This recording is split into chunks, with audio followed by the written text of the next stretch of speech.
So yan mga Crucial, mga kalangga, mapagpalang hapon sa lahat. Alas 12 na po ang oras. So syempre time na para bumalik ng diet. So yun, kahit papano natapos na yung mission natin sa Bulan Sorsogon, kahit papano. Okay naman, no? Ang sitwasyon doon. So magpapasalamat lang ako sa lahat ng minamahal natin supporters, sponsor viewers sa patuloy na pagsuporta niyo po sa amin, lalo sa Maglangga. At syempre, sabugan pa lang po sa aking channel, support po tayo, Rod Malalag, Rachel Morales, Roboys and Roger. At sa lahat po ng mga kasama kong charity vlogger. So salamat po sa lahat mga nagdasal, nag-alala sa kalagayan ni Kumaring okay. Kahit paano okay naman po siya, mayroon ng tuluyang maintenance, kumbaga gamot. So ako naman, actually kakagaling ko lang, 3 araw ako may lagnat, sekreto lang yun, no? Hindi naman halata, di ba? Pinangkaso rin ako pagdating dun sa Sorsogon, grabe. Pero okay naman. So kasama ko si Kuya Regan, ito lang, nagtingin lang kami ng Star Apple, o di ba? Actually hindi pa kami nananghalian. So tuloy ang biyahe namin ngayon, papuntang Daet, back to Daet na naman, back to mission, syempre. So yun, abangan nyo na po mga kusyel yung karugtong na aking vlog, yung biyahe namin ni Kuya Regan, papuntang Daet. At syempre nakakamiss na naman yung mga mission doon. Yung mga ang ating kapamilya dun sa Daet, syempre nakakamiss lalo sila Kuya Awe, no? Sila Dudong, syempre kahit papano, ilang araw lang kami hindi magkakasama. Iba, maganda pa, iba yung ano, di ba, magkakapatid, di ba, nasanay ko magkakasama. So maraming may miss doon sa Daet. So abangan natin, no, mga kapatid, yung kalakad doon. So ito muna, dyan muna kayo, dito kami ni Kuya Regan, namimili siya ng Star Apple. So syempre, nakakagutom na. Kasi tanghaling tapat na, nakakalangga. So ano pa ba? Andito kami sa Erosin, Sorsogon, no? Actually, sa likod niya, nandiyon yung ayun, yung bundok na yan, nakikita mo yan sa likod, nandiyon yung Bulusan. So hindi natin napapansin kasi yun yan, parte dito yun. So yun na nga mga Koshel, no? Tuloy lang tayo sa biyay papuntang Daet. So travel kami kay Regan papuntang Daet. So abangan niyo po mga Koshel, no? Yung kabuuan ng aking vlog. God bless po sa lahat. Ingat po kayo. Ano nagpapunin ko? Ano dali?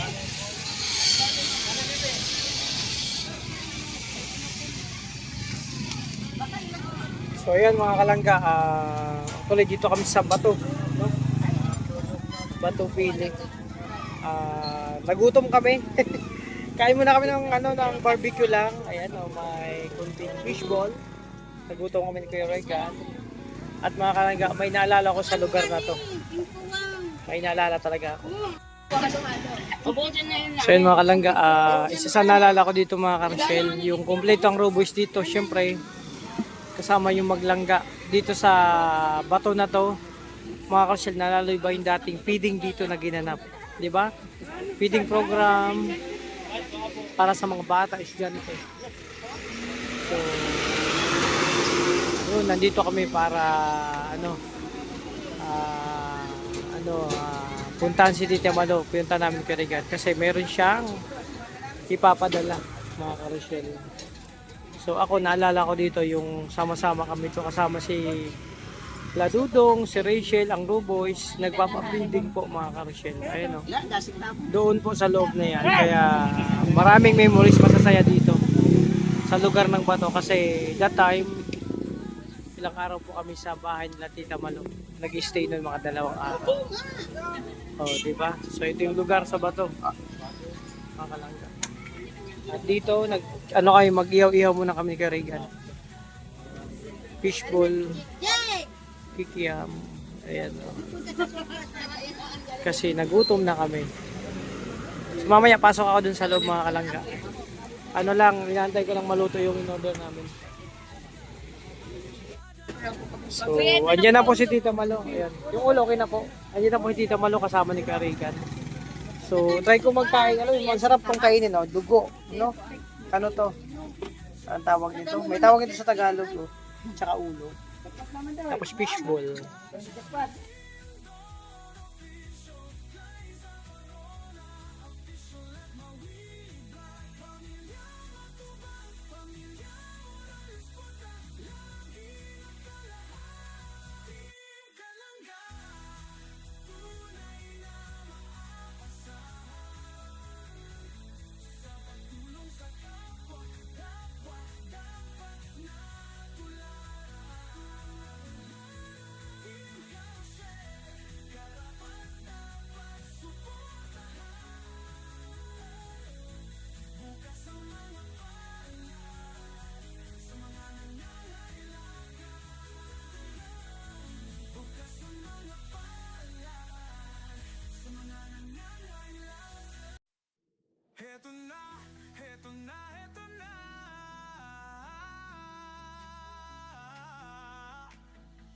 Kalangga, Team Carousel, narito na. Kanilang layunin ay makatulong sa kapwa. Oh, isinasa buhay, isinasa puso ang kawang gawa. Sa pangunguna ni Dodong Roel of Malalag, at minamahal niyang si Langga Rachel Morales Vlog. Couple charity vlogger, hawak kamay sa pangarap, mabuting mga anak, may disposisyon at integridad. Sa tulong ang naggabay ng Roboys, Alex Librada Vlog, Kuya Regan Vlog, Johnny Vera Official, Marius Vlog, VJ's Kim Official, Kuya Victor Vlog, Albert TV at Justin Aguirre Vlog. Wow! Sama-sama sa pagkilos sa isang adhikain, sama-sama sa pagtupad sa isang layunin. Team Kalangga, tunay na maaasahan, sa pagtulong sa kapwa, dapat na tularan. Team Carousel, karapat dapat support. So, ayun na nga mga Rochelle, mga Kalangga. Grabe. Kakarating lang namin ni Kuya Regan dito sa home home naming boarding house. At actually, pasensya na, pinagpawisan ako kasi nagbaba pa kami ni Kuya Regan ng mga gamit namin. Tapos, syempre, may mga hinakot. So, ayun, nandito na po. At balita ko, mayroong sa Kubo, may mga bisita. Di ba? At doon na sila Dudong. Kanina nandito si Dudong, pumunta sila ni Justin. So inaantay ko lang si Justin kasi andun ang susi ng aking room. Kasi nga po yun ha, ginamit po niya. Kumbaga sa room ko tumuloy si Kim ng ilang araw simula paggagaling sa Davao. Kaya inaantay ko pa na dumating siya para mabuksan ko aking kwarto. So mga Kalangga, ito yung gagano. Ang dami no? Grabe, sa akin po yan. Ito kay Kuya Regan. At syempre, ito yung sitwasyon sa nakakamiss mga Kalangga, no? Ito yung primerong kwarto kay Kuya Regan. Sa akin to, syempre, kwarto ko yan. Ito kay Justin, tsaka ito kay Dudong. Ito yung kusina. Nakakamiss mga Kalangga. Ito naman yung madalas naming parkingan. Ito, parkingan namin. Ito na, di ba? Pantayin ko si Justin. Saan ko yung aking kwarto. At syempre, salamat sa mga nagdasal. No? Na makarating kami nagligtas ni Kuya Regan. At sa lahat mga nagsusuporta. Lalo na sa Maglangga. Thank you so much. At salamat sa Panginoon kasi safe kami nakarating dito ng ligtas ni Kuya Regan. So mga Kalangga, abangan nyo po. No? May kartong patong vlog ko. Pagpasensyahan nyo na po. So yun na mga shit. Andito na yung susi. No? So tingnan natin kung ano meron sa loob ng kwarto. Siyempre, malay mo, may something na dito. Dandanin lang natin. Dandahan lang. Baka mamaya may tayo makitang kakaiba. Kasi kinakabahan po ako pagbukas nitong pinto. Kabado ako. Ayan. Wow. Tandaan lang. Pumitik na.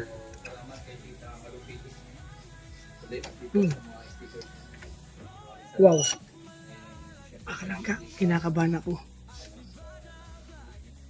Parang iba amoy. Tapos, iba yung nakita ko agad pagbukas ko. Kalangga, may napansin ako sa kwarto na to. Nung pagbukas ko kanina, iba. Nakita niyo, napansin niyo kanina. Napansin niyo kanina, di ba, pagbukas ko. Walang tao kasi masikim dito. Pag ganun ko, nakita kong tao. Parang nakahiga dito sa kwarto. Buksan ko ilaw. Wala naman. Kalangga, may nakita kong paa. Namiss ko tong kwarto na to. Ayan o. Nag-iisa na lang ang bag ko. Kawawa naman. So ayan. Mga Kalangga, kakaiba yung napansin ko sa kwarto. Grabe. May nakita kong tao. Huwag lang maingay. Sa labas muna ako mga ka-chill kasi pasingawin natin. Mainit sa kwarto, sobra. Pasensya na kayo mga kalangga, no? Kaya ang kwarto ko mainit kasi walang aircon. Tayo ko mag-aircon kasi malamig. Ibak lang. Ayan. Wow, namiss ko tong kwarto mga kalangga. Takutin mo natin yung mga gamit natin. Konti na lang. At syempre, ito yung pina-request ni Tita Maribel Mapula, yung melon, yung ano niya, yung tawag nito, ang galing sa Davao na pomelo. So ayun, pasensya na yung ano namin ngayon, medyo ganyan ang sitwasyon. So nakakamiss. Ay, syempre, pagod sa biyahe, pero okay lang, kaya rin naman. Kayang-kaya. So mamaya punta tayo sa Kubo mga kalangga. So ito muna. No? Yung vlog ko sa ngayon, yung pagbiyahe namin, pagdating dito. Sa Dait, home sweet home na kami dito. Mga kalangga. So ayan, syempre. Wow. Nanibago ako sa kwarto ko. Ito mga gamit ko mga kalangga. Nakakapanibago. Kasi syempre, namiss namin itong kwarto natin.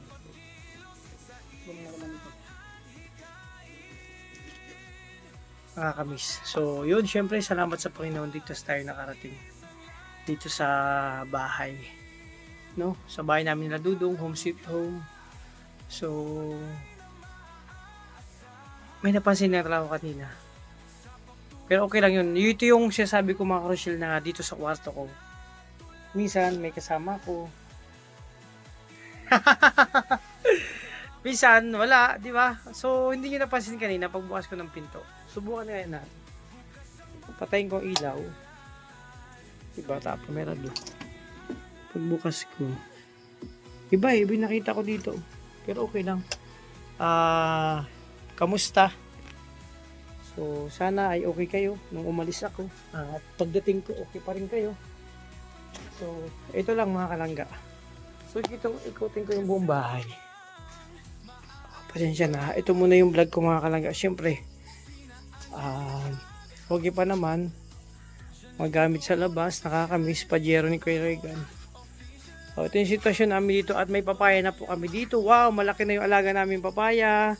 Inaantay na lang po namin ang bunga nito mga kalangga. Tapos medyo madamo na rin. So, hayaan nyo. Bigyan natin ng oras yan. Maghawan-hawan tayo dito. I-content na rin natin. Tingnan natin sa labas. Kasi halos isang buwan kayo mahigit na wala dito. So busy man si Justin. Alam ko.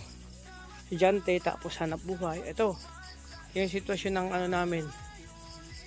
Mga kalangga. Tingnan ko nandito pa yung mga manok Si Saig. Amanda. Nandito pa kayo? Andito pa. Wow. Nandito pa yung alaga kong manok. And Amanda, nandiyan ka pa? Andito pa naman, hindi siya umaalis. So tingnan ko kung sino pang kasama dyan ni Amanda.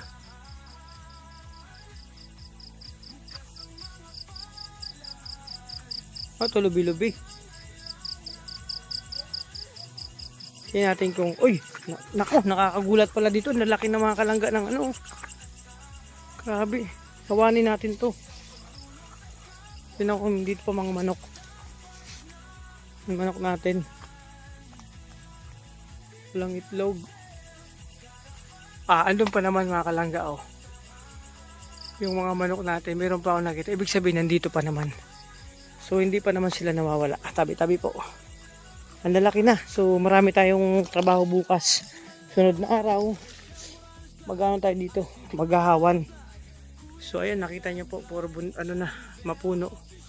So andyan pa naman yung manok natin, hindi pa naman umaalis. So okay naman ang sitwasyon dito sa bahay mga kalangga. No?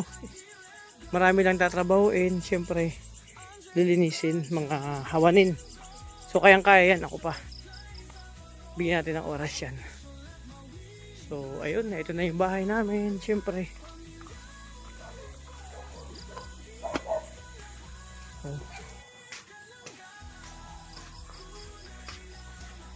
So, ayun na mga kusyel, mga kalangga. Naikot ko na yung bahay. No, hindi na ako pumunta sa likod kasi gabi na. So, ito yun. Ganito ko naabutan yung bahay namin na dito. Medyo talagang nagulat lang ako. Siguro kung may something lang na na marikmata ko or talagang yung dating ano dito sa bahay talaga. Kasi yun nga mga kusyel, may kakaiba dito sa kwarto ko. Kasi may mga parang may bumibisita sa akin dito eh. Ito. So mamaya mag-ikot ako sa buong barangay. So yan mga kalangga, hanggang dito lang muna aking vlog, yung biyahe namin ni Karigan. Hindi na ako nakapagkuha kanina, ginabi na po kami. At syempre, inabutan ko yung bahay, ganito ko inabutan yung bahay, yung sitwasyon dito. Medyo kinabahan ako kanina pag syempre siguro na malikmata lang ako. Dito sa kwarto pagpasok ko, 'di ba? Kasi madilim mo lang ilaw. So yun, salamat sa lahat ng minamahal nating supporters dyan, sponsoring viewers, sa lahat ng kapamilya natin sa YouTube industry. Thank you so much sa patuloy na pagsuporta at pagmamahal. Lalong-lalo po sa Maglangga. Thank you so much sa lahat ng titas, sa lahat ng GC, sa lahat ng individual. Simula nag-vlog kami sa mga nag-share ng blessing. Thank you so much. Malaking tulong po yan sa amin. And then lang sa aming mga beneficiary. So, yun. Ingatan nyo po yung sarili. Alagaan. So, mamaya abangan nyo po yung next vlog ko papunta sa Kubo. Bibisita tayo doon kasi may mga bisita nga daw po, no? Na dumating. So, andun na sila Dudong tsaka si Justin. So, yun. Ingat po kayo. Ingatan mo yung sarili. God bless po. Thank you so much. Pasensya na. Talagang, iba yung naramdaman ko kanina dito sa kwarto. So, ngayon medyo maliwalas na kasi syempre nag-pray na tayo. So, yun. Ingat po kayo. God bless po.